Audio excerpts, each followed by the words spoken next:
ललितपुर जनपद ग्राम चलरू का एक मामला आया है, जो एक भाई ने अपनी शादीशुदा बहन की ज़िंदगी को तबाह कर दिया। उसका यहाँ तक कि सुहाग तक उजड़ गया।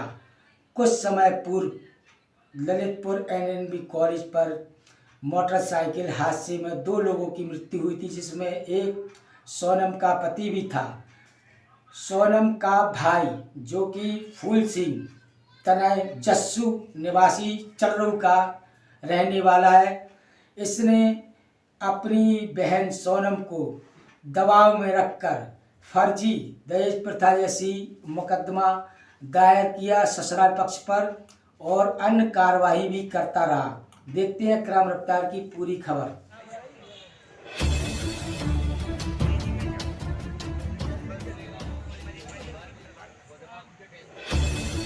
आपका तो क्या हुआ था आज आपके साथ? एक्सीडेंट हो गया। ससुराल वाले कौन कौन था? प्रकाश, मुकेश, रामेश्वर, देशराज, पहलवान और तुलसी। क्या करना चाहते थे ये? ले गाड़ी पे बैठा लिया, इतने में आगे से एक्सीडेंट हो गया। जी, क्या नाम आपका? मेरा नाम फूल सिंह है।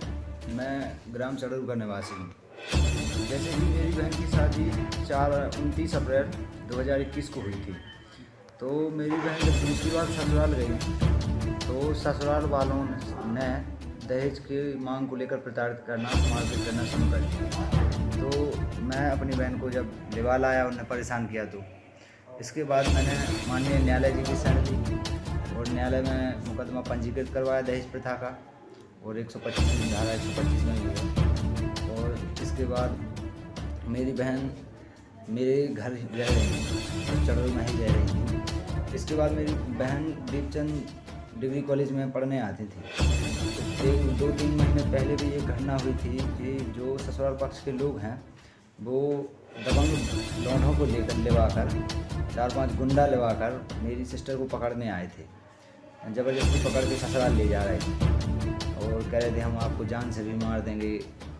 तो जिस नीयत से भी आए हों, तो इसकी सूचना जब हमें मिली तो हमने माननीय पुलिस अधीक्षक को भी दी और महिला थाने में भी दी इसकी कॉपी, माननीय न्यायालय में भी लगी है इसकी कॉपी, और बाण थाने को भी दी थी।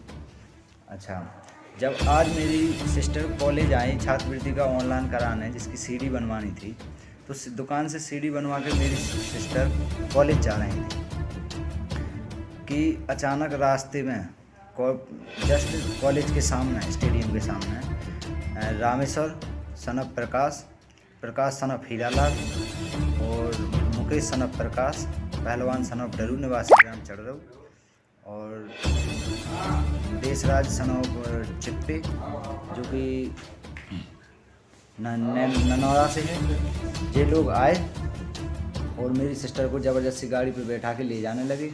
जैसे ही ज़बरदस्ती झपट के मेरी सिस्टर को गाड़ी पे बैठाया गया, वो गाड़ी मेरी सिस्टर के पति रामेश्वर चला रहे थे, पीछे उनके जेठ मुकेश पकड़ के बैठ रहे थे। जैसे ही एक्सीडेंट हुआ तो सामने से आ रही थी बाइक, तो उसमें जाके रामेश्वर ने उस बाइक में बाइक ठोक दी, जिससे सामने से आ रहे थे बालाबेट निवासी जो भी व्यक्ति हो, हमको तो बताया गया अस्पताल आए जब हम यहाँ, तो उनकी डेथ हो चुकी है, जिसमें गाड़ी घाली है रामेश्वर ने, उनकी डेथ हो चुकी है। और मेरी सिस्टर जिला अस्पताल में एडमिट है और रामेश्वर को झांसी मेडिकल कॉलेज या जहाँ भी रेफर कर दिया गया है। अच्छा, अभी क्या आपकी बहन की स्थिति बनी हुई है? अभी नाजुक स्थिति बनी हुई है मेरी। तो आप क्या चाह रहे हैं, क्या आप मांग कर रहे हैं? क्या हम यही मांग कर रहे हैं शासन प्रशासन से कि इस पर जो मामले को संज्ञान में लेते हुए इस पर कड़ी से कड़ी कार्रवाई की जाए। आपने शिकायत की? हाँ, हमने इसकी शिकायत सदर चौकी इंचार्ज को भी दी, माननीय कोतवाल साहब को भी दी, तो उन्होंने हमें आश्वासन दिया है कि इस पर हम इस पर जांच करके कड़ी से कड़ी कार्रवाई करेंगे। किस पर कार्रवाई चाह रहे हैं, क्या कार्रवाई चाह रहे हैं? हम यही कार्रवाई चाह रहे हैं कि जैसे मेरी बहन पर एक बार पहले भी जानलेवा हमला किया गया था, जिससे मेरी बहन बच गई थी, किसी कारण बस वो सफल नहीं हो पाए थे, मगर इस बार वो ज़बरदस्ती पकड़ के ले जा रहे थे। अगर आगे चलकर कोई मेरी सिस्टर की डेथ हो जाती या वो हो जाती तो मैं शासन प्रशासन से यही चाहता हूँ कि जल्द से जल्द उनकी गिरफ्तारी की जाए और कार्रवाई को ठीक।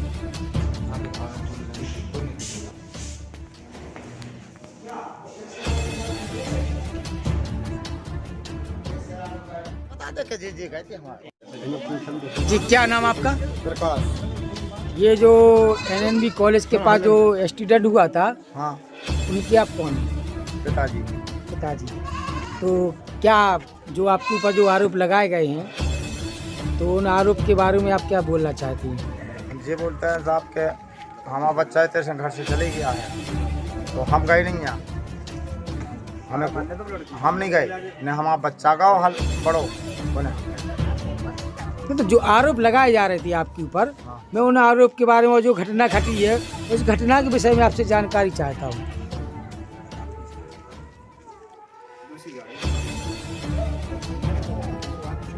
आपके रामेश्वर रानू के पिताजी हैं। हम पिताजी। उन पे आरोप लगाए गए हैं कि लड़की को जिनके साथ शादी हुई थी वो 2 से 3 लोगों को और साथ में लेके गए थे। आपके छोटे लड़के को भी साथ में लेके, बड़ी लड़की को भी साथ में लेके गए थे।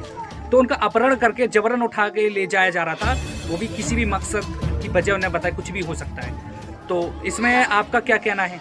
साहब हम नहीं गए थे उसे। नहीं, आपको नहीं, इसमें आपको क्या लगता है इसमें जिसमें जो एक्सीडेंट हुआ जिस कारण साहब वो तो हमें कोई पता गाड़ी नहीं में आमने सामने गाड़ी की टक्कर हुई जिसमें आपका लड़का खत्म हो गया? वो तो साहब हमें कोई पता नहीं है कि हमारा बच्चा कैसे मरा है, हमको कोई पता नहीं।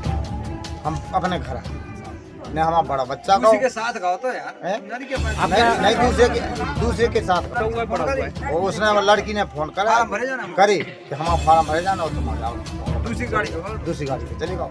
अच्छा, किसने बुलाया था? क्या नाम है? सोनम। सोनम उनकी पत्नी है? पत्नी है। अच्छा, और कौन कौन गए थे साथ में आपके लड़के के? हमारे लड़के के साथ अकेले भरत के संग गए। तो भरत पे अपने स्कूल पे रोको, वो भरत से कला हमें थोड़ी दूर जाने तो हमें तुम गाड़ी दे दो। अच्छा, जिसमें एक आपके बड़े लड़के का भी नाम बताया गया है, मुकेश बड़ा लड़का है आपके? बड़ी लड़की। बड़ा लड़का। उसमें बताएगा कि शिकायती पत्र दिया गया है कि उसमें बताया गया कि मुकेश भी साथ में था और 1 से 2 लोग और साथ में थे। नहीं साहब, वो मजदूरी होगा तो गुम्मा पार भी होगा।